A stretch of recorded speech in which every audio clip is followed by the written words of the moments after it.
This is the Word of Truth Ministry video library number VL-16. Nathan C. Johnson, Bible teacher.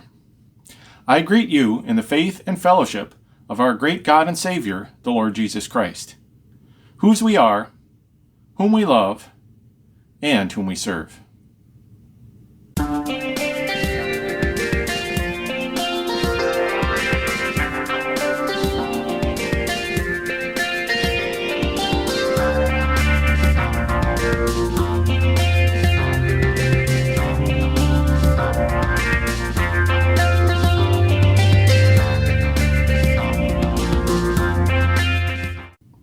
Last time, I said we are going to look at the books of the Bible that Otis Q. Sellers, our beloved founder, never got to look at in his TL tape library series.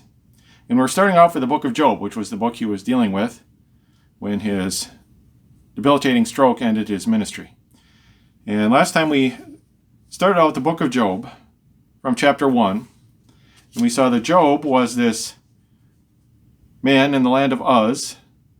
He was described as perfect and upright, one who fears God and eschews or shuns evil, who had 7 sons and 3 daughters. He had 7,000 sheep, 3,000 camels, 500 yoke of oxen, 500 female donkeys, in a very great household. And he was very careful of his righteousness. His sons and his daughters would all get together and feast together on their birthdays, and he would always make sure to do a sacrifice for them, sanctify them, just in case one of them might have thought a bad thought against God in his heart. But then we saw that there was a day when the sons of God, the representatives of God, these heavenly beings, came to present themselves before the Lord, and Satan came among them. When we discussed this fact that Satan was a high and mighty heavenly being with much responsibility before God, and he retained that even after his fall. So now he appears before God's throne, but he appears, of course, as the enemy of God, Satan, which Satan means the enemy. Verse 7, And the Lord said unto Satan, Whence comest thou? Then Satan answered the Lord and said, From going to and fro in the earth, and from walking up and down in it. So the Lord demands a report from Satan, and I think really that's what this meeting of the sons of God altogether was about, is that they were appearing before God's throne, and God was going to ask them how they had carried out the authority that he had given them, that he had entrusted to them. And so he asked Satan, what have you been doing with your time? Well, we have to admit, Satan's report is very vague. He says, I've been going to and fro in the earth and walking up and down in it. Yeah, I'm sure that's all he had been doing was walking, not scheming evil schemes and trying to bring about bad results. But notice that Satan has free access to the earth as well as we see, free access to God's throne in heaven. He is able to walk up and down in the earth as he wants to walk. Now, to and fro. This is kind of an old expression in English, but we still use it, and we understand what it means. But understand, in Old English, to go to something was to go straight towards it. Whereas to go fro was to wander. To go fro was to wander. They would use the word froward. And that meant to not head straight for something, to kind of go side to side and weave around and not head toward any clear goal. Well, we've gotten rid of froward, but we still use fro and to and fro. And that's what Satan was doing, just going to and fro, he says. Verse 8, And the Lord said unto Satan, Hast thou considered my servant Job, that there is none like him in the earth? A perfect and an upright man, one that feareth God and escheweth evil? So Jehovah now challenges Satan with his servant Job.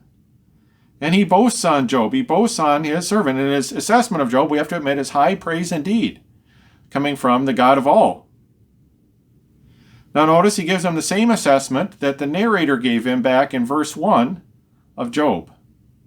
And this should not surprise us, I believe, since the books of the Bible are inspired, that ultimately whenever the narrator is speaking, that is God's Spirit speaking. The narrator is God in every book of Scripture.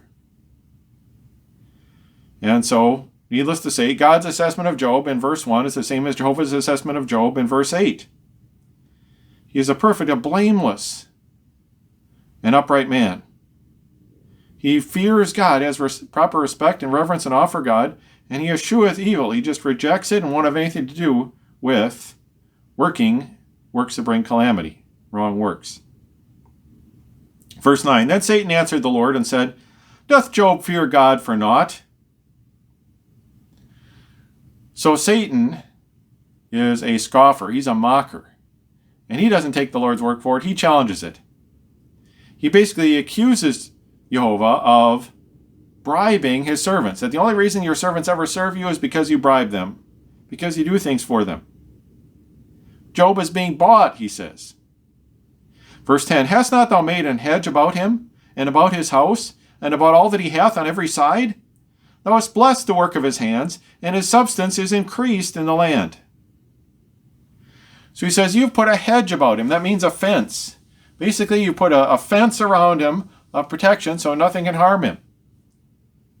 And trust me, Satan would know, because Satan would have loved to have harmed him. So he knows, you put a fence all around him. It's no fair. I couldn't hurt him. And not just around him, but around his house, his whole household, and everything he has. There's this fence. You have blessed the work of his hands. Well, we've talked about the English word bless, that it's a very nebulous, pie-in-the-sky word, bless. It's supposed to mean something good, but I don't think anybody knows exactly what it means, because it's so nebulous. Well, the Bible words are not nebulous, but unfortunately, there's a couple words that are translated bless. 2 words are translated bless. So we can't just say bless means this, because what about the other word?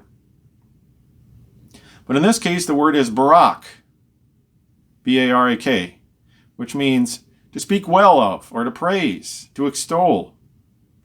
You have extolled the work of his hands. Well, of course, God, when God speaks a blessing, it comes true. When he speaks well of something, why, that is true of that thing. You've blessed the work of his hands. Everything he does, you've caused to prosper. And his substance. And that word literally means livestock. And remember, as I told you last time, back then, wealth was pretty much in things like animals, your flocks and herds. And his livestock is increased in the land. Verse 11, But put forth thine hand now, and touch all that he hath, and he will curse thee to thy face. So he says, Yahweh, if you would just change this policy, if you would just cause everything to come out good for Job, if you would just put forth your hand and cause something bad to happen to him, why, he would change his tune. He would curse you to your face. He would curse you in your presence if you just do that. No one would serve you, Jehovah, if they weren't bribed. Verse 12, And the Lord said unto Satan, Behold, all that he hath is in thy power. Only upon himself put not forth thine hand. So Satan went forth from the presence of the Lord. So the Lord speaks to Satan, and he gives him the permission he asks for. He says, Behold, consider, all that he hath is in thy power. You can do whatever you want with everything he owns. I remove the hedge, the fence, around his household and all that he has. He says, Only upon himself put not forth thine hand. He says, I give you no permission to touch him. The hedge is still there around him. But all that he has is in your hand. Now, the word for power and the word for hand is the same word there. And I think all too often our English translators, because they want to follow good English, and good English says you shouldn't repeat a word too many times in the same close proximity, why they will sometimes translate words in Hebrew or Greek by different words, even though they're the same word, unless we don't get the connection. So really the Lord says, all that he has is in your power, only upon himself put not forth your power. So Satan is given this limited permission. So Satan in this portion, before all the heavenly court, claims that the only reason Job serves God is because of how God favors him. And if he lost his favor, he would curse God. And God says, okay, let's put it to the test. Let's see. And Satan truly is what he is called in Revelation 12:10.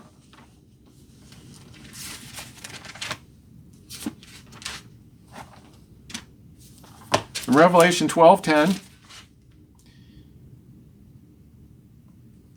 after Satan is cast out of heaven, a loud voice says from heaven, Now is come salvation and strength and the kingdom of our God and the power of his Christ. For the accuser of our brethren is cast down, which accused them before our God day and night. Of course, in verse 9, it was the dragon, the great dragon, that old serpent called the devil and Satan, who was cast out. And so the devil, Satan, is called the accuser of our brethren. And he certainly lives up to that title here. He accused him. And so the Lord says, okay, let's see. So Satan went forth from the presence of the Lord. He goes forth, probably rubbing his hands in glee with the permission he wanted to harm Job. His dearest wish was to harm this godly man. Verse 13, and there was a day when his sons and his daughters were eating and drinking wine in their eldest brother's house. So now the scene shifts back to the earth. We've had the scene on earth, Job and his family. Then we've had the scene in heaven, Satan before God's heavenly court. And now we have the scene in earth again, Job and his family, only this time without God's hedge of protection around all that he has, just around him personally, and Satan with permission to harm him as he sees fit. Well, as we'll see, Satan has no mercy. So, apparently, Satan waits, though. Satan is patient, and he waits for the perfect time. And there comes a day when his sons and his daughters were eating and drinking wine in their eldest brother's house. We've talked about, I believe, that this was their birthdays. They would celebrate their birthdays together in the house of whoever's birthday it was. They were all grown up now, of course. But they would go, even his daughters. Probably married daughters would go and eat and drink. So this day was the eldest brother, his firstborn's birthday, and they were all with him in his house celebrating. And Satan waits till this day as the perfect day to make his attack. Verse 14, and there came a messenger unto Job and said, the oxen were plowing, and the asses feeding beside them. So on this day a messenger comes to Job. Now the Hebrew there is malach. And we probably recognize that from the book of the Bible, Malachi. And Malachi means my messenger, my angel. And really, malach is the Hebrew word for an angel. But unlike our English word angel, they would use that word for both heavenly and human messengers. I mean, it just meant a messenger or maybe an agent, because he could carry things besides a message. He could carry relief, help, physical help, food, things like that. So an agent as much as a messenger. But in this case, of course, it's just a message coming to Job, this human angel, one of his servants. And he tells him about his herd of oxen. They were plowing. They were busy at work. That's what oxen do. And Job probably had fields too, although we didn't have such things listed for us. And the asses, the female donkeys, were feeding beside them. A peaceful scene. And all of a sudden, verse 15, and the Sabeans fell upon them and took them away. Yea, they have slain the servants with the edge of the sword, and I only am escaped alone to tell thee. So all of a sudden, this peaceful, prosperous, industrious scene is disturbed, is shattered by the Sabeans. Now, Sabean, that comes from Sheba. And Sheba meaning either 7 or an oath.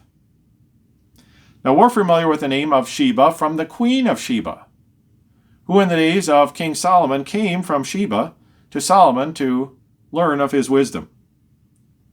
Now, because we're so used to hearing about the Queen of Sheba, I think a lot of us think that maybe Sheba is her name. But it's not. Sheba was the name of the land she ruled over. And Sheba is actually a man's name, not a woman's name. Now, no one knows for sure where Sheba was. And different people have different ideas, different theories. It could be that it was in Arabia. That would be nearby to Israel, to the east. Could be Africa. Anywhere in Africa. That's a big continent, but that is, of course, to the southwest of Israel. Or some people even think it could have been from India, the Far East. Could be Sheba. Well, people argue back and forth. Nobody knows for sure where Sheba was. But the fact is that these raiders from Sheba, the Sabeans, fell on the oxen and the female donkeys and took them away. They stole them all. So Job is now out 500 oxen and 500 female donkeys, 2 of his herds that made up his wealth. And yea, not only that, but they have slain the servants with the edge of the sword. Job's slaves were taking care of these oxen and donkeys. These members of his household were all killed, except for one. This one escaped to be a messenger to bring Job the word. So Satan ensured that one escaped, not because he had mercy, but because he needed somebody to take Job the message as he wanted him to receive it. So Satan spares one's life, and not out of mercy, but to make the hit come to Job right when he wanted it to. Verse 16, while he was yet speaking, there came also another, and said, the fire of God is fallen from heaven, and hath burned up the sheep and the servants, and consumed them. And I only am escaped alone to tell thee. Well, this time it's less subtle. I mean, raiding bands who steal flocks, that's not too unusual or unexpected in that part of the world. It certainly could happen. But the fire of God falling from heaven, that's another thing. Now this messenger calls it the fire of God. And of course, that's in our long-standing tradition of calling any natural disaster an act of God. But I'm afraid this messenger is wrong. I believe this was the fire of Satan, not the fire of God. It was Satan who was doing these things. And I'm afraid a lot of these acts of God, as they're called, could better maybe be called acts of Satan than acts of God. Now here comes the end of Job's largest flock. 7,000 sheep he had, and yet they're burned up in an instant. And not only that, but the servants, the shepherds, Job's shepherd slaves who were taking care of the sheep, were burned up along with the sheep, except for one. That lucky one that Satan spared out of his great mercy. No mercy. He spared this one to bring Job word like he wanted him to bring it. So he is the only one who escaped to tell him. Verse 17, while he was yet speaking, there came also another and said, the Chaldeans made out 3 bands, and fell upon the camels, and have carried them away. Yea, and slain the servants with the edge of the sword. And I only am escaped alone to tell thee. Well, the third attack is the third raid. This time not the Sabians from Sheba, but the Chaldeans. Now Chaldea, that means the clod breakers. And we know where they lived. They lived in Mesopotamia on the Persian Gulf. And they were from Babylonia, the nation of Babylon, and the territory around it, which was on the Euphrates River. Now there go Job's 3,000 camels, his second largest flock, and the last of his 4 flocks. Of course, the 500 oxen and 500 female donkeys were already carried away captive, and the 7,000 sheep were already burned up. So these remaining 3,000 camels carried away by the Chaldeans. And his slaves are taking care of the camels, are killed with the edge of the sword. All except one. The one lucky one that got away through Satan's mercy. Nope, no mercy. Spared him so he could bring Job the message. Verse 18, while he was yet speaking, there came also another and said, thy sons and thy daughters were eating and drinking wine in their eldest brother's house. So Satan has clearly saved the worst for last. He really knows how to pile it on.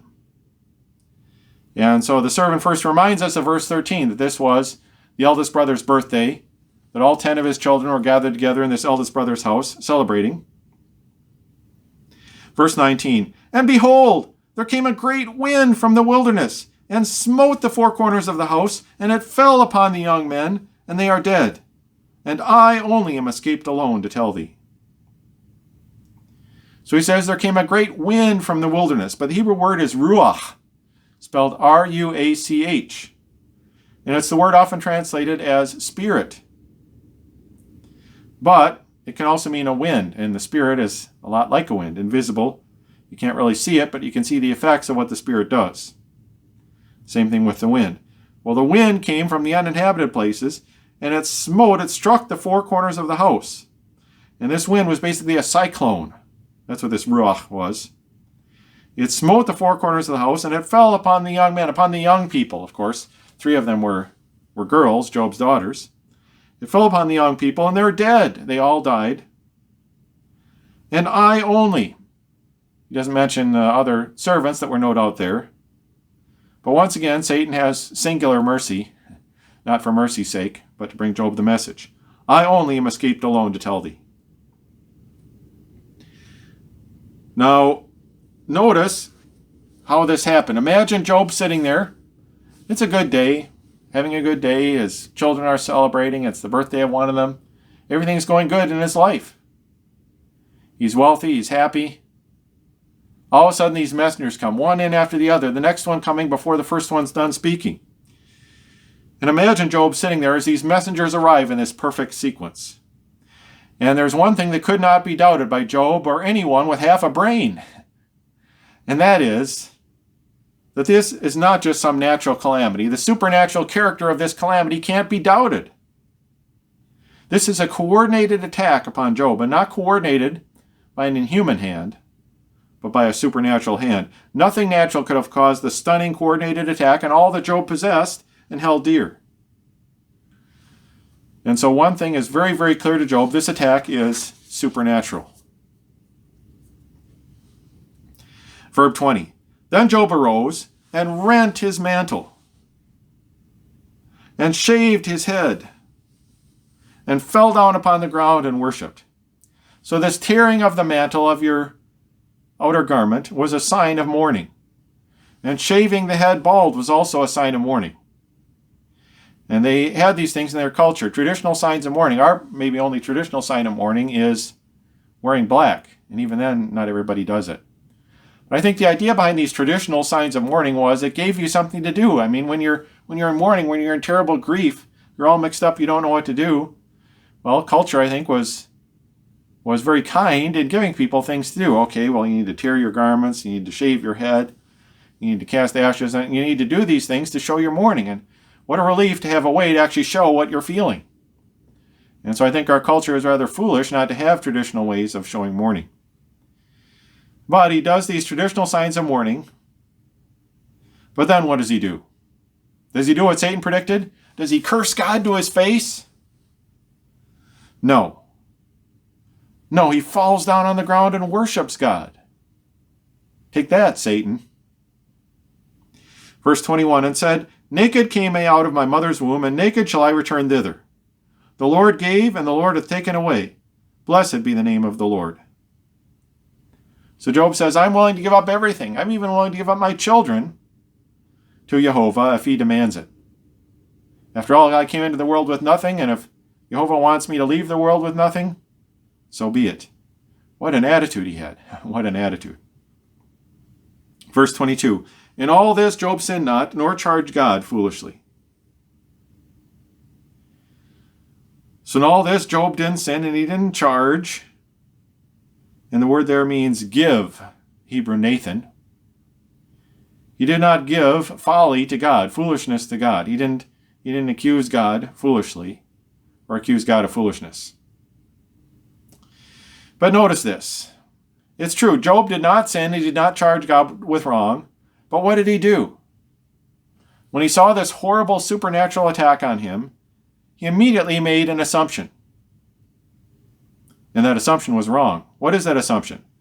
That the source of this supernatural attack was God. That God did it. That God planned it. That God willed it. That this was God's idea and plan what happened to him. And this, I believe, is the very thing that people today will do all the time when some tragic event or circumstance happens to them. Just one of their children dies tragically. Or just one of their business investments or something goes wrong. And when this tragedy happens, they'll say, why, God? Never even considering that it might not have been God who did it. Maybe it was Satan. Well, that never seems to cross their minds. This is human nature, it seems, and it hasn't changed from the days of Job. We will blame God for everything bad that happens.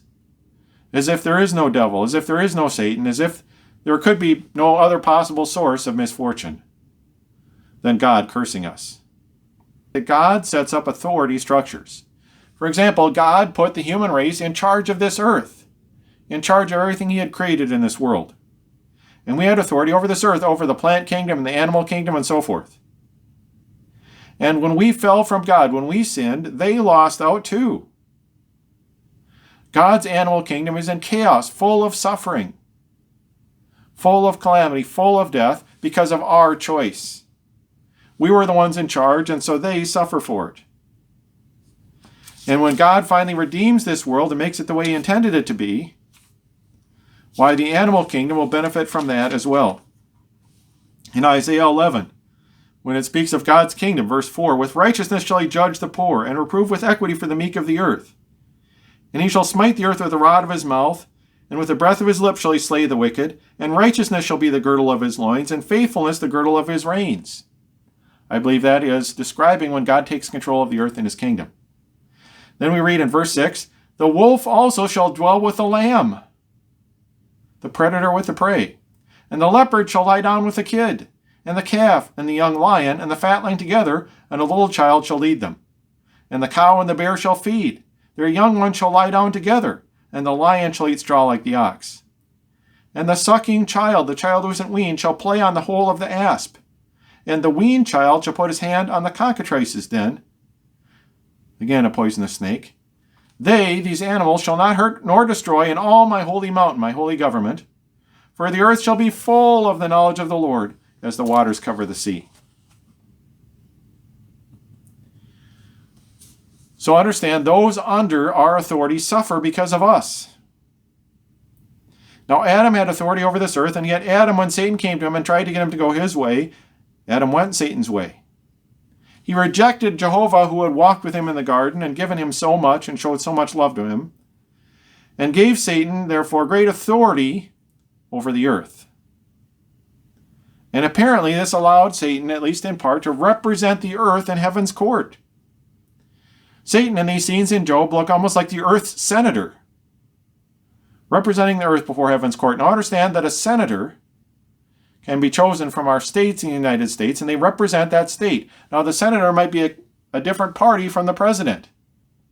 And the president doesn't like this party or favor this party, and yet if he wants to deal with this state, he has to deal with the state through the representative, that member of the opposite party that he doesn't like. Well, the same thing's true apparently of heaven's court, that Satan has great power over the earth in heaven's court, and Jehovah has to deal with him whether he likes it or not. And I think Satan is a master at taking Jehovah's laws and using them against him, using them to worm his way into situations and cause trouble and havoc. Not only that, I notice here Satan questions God, and he does so before all of heaven's court, the high officials and rulers. And we learn that some of these rulers are fallen. Paul tells us in Ephesians 6 that there are spiritual forces of wickedness in the heavenly places, in the heavenly court, in the exalted beings. And these are watching this interaction between God and Satan. And even the unfallen heavenly beings are watching. And Satan questions Jehovah.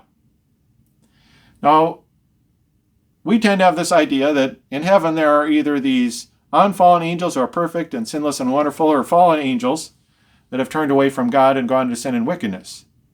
And we never seem to consider that there are some who might still be on the fence, might still be thinking about it, might still not have made up their minds. And yet I wonder, could there be some of heaven's court who are on the fence here when Satan challenges the Lord and aren't entirely sure, well, Satan might be right? So it seems that the Lord believes he has to take up Satan's challenge. Either Satan has the right to ask this, or else the results in his court would be too devastating if he didn't. And so he takes up this challenge. Now someday Jehovah will replace these fallen heavenly beings in his court. And yet for now they have great power and authority, and so he accepts Satan's challenge. And I think perhaps Satan had the right to make this challenge. Well, this brings us to chapter 2 of Job. Again there was a day when the sons of God came to present themselves before the Lord, and Satan came also among them to present himself before the Lord. So we switch from the scene on earth with Job and his household again to the scene in heaven, in the Lord's court. And just like that other day, here we have another day when the sons of God, his representatives who have his authority, and not every heavenly being has authority, but these do. So these heavenly beings with authority come to present themselves before the Lord, and Satan comes among them as one having authority, though he's fallen, to present himself before the Lord on this day when the Lord calls them all to account for how they've been using their authority. Verse 2, And the Lord said unto Satan, From whence comest thou? And Satan answered the Lord and said, From going to and fro on the earth, and from walking up and down in it. So Yahweh questions Satan again, and Satan's answer is again completely vague and nebulous. Oh, I've been going to and fro on the earth and walking up and down in it. Yeah, right, that's all he's been doing. But he's very vague. He doesn't want to answer his question. Verse 3, And the Lord said unto Satan, Hast thou considered my servant Job, that there is none like him in the earth, a perfect and an upright man, one that feareth God, and escheweth evil? And still he holdeth fast his integrity, although thou movest me against him to destroy him without cause. So notice that Yahweh undaunted boasts about Job again, just like he did the first time, the same words. And this is really rubbing it into Satan that nothing has changed with Job here. And then at the end he points out to Satan that contrary to what he said, Job did not curse him to his face when he lost everything. Instead, he maintained his integrity, even though Satan moved Jehovah to turn against him, to destroy him without cause. And the word destroy there is literally swallow, to swallow him up without cause. And that was kind of what had happened to Job's household. They've been swallowed up like they've been eaten. Verse 4, And Satan answered the Lord and said, Skin for skin. Yea, all that a man hath will he give for his life. So Satan replies with a proverb. Oh, skin for skin. He just shrugs it off. Skin for skin. All a man has he'll give for his life. Now that's the word soul, the Hebrew nephesh. And in this case, it means his person, himself. For his own being, a man would give anything. Now this might be true of most. Most people might say, well, a living dog is better than a dead lion, so I'll do anything to stay alive. But Satan didn't reckon with, or I think really even understand, a real man of God, who thinks differently than the herd. Now, we wouldn't expect Satan to be a big enough man to admit he'd been wrong here, and of course he doesn't. Verse 5, But put forth thine hand now, and touch his bone and his flesh, and he will curse thee to thy face. So rather than admitting he's wrong, Satan just moves on to his next accusation. And notice this, real scoundrels are this way. They'll make this argument, oh no, you're wrong, this is the way it is, they assure you. And if they're proven wrong, if there's evidence that they're just wrong and out to lunch, they don't go, oh man, you're right, I was just out to lunch, I don't know what I was thinking. You were right all along. No, they never do that. You prove them wrong, they just, oh, what about this? They just jump to a new argument. Like the old one wasn't the one that really mattered, this new one is the one that mattered, and they're never willing to admit that they're wrong. Well, such a person is almost impossible to deal with. And Satan is just that kind of person. So he says, it's just because you didn't let me touch his person, Jehovah. You limited your permission.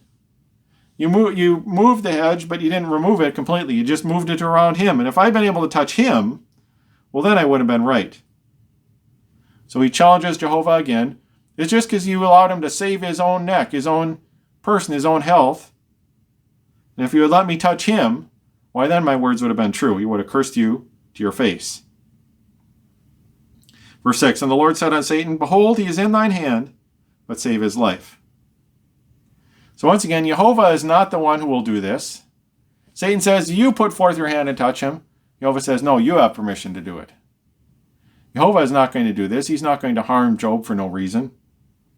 He says, all right, Satan, if you think so, you have my permission to do it. I'm not going to do it.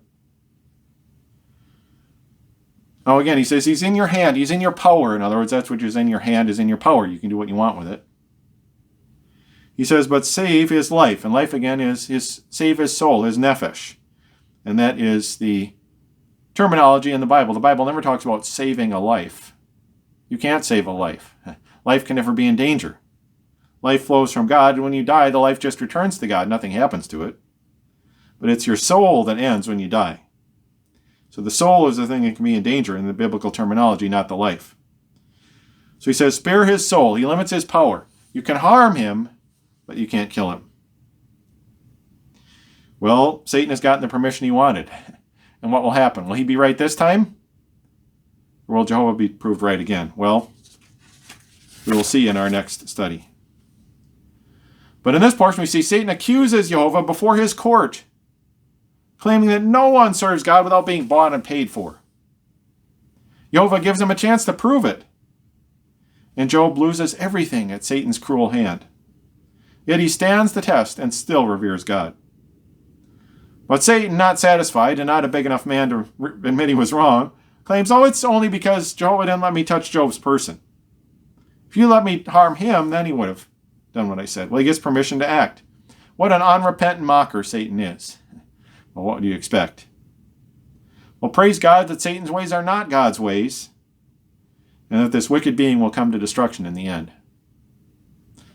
And we'll see what happened next to Job when Satan had permission to harm him in our next study.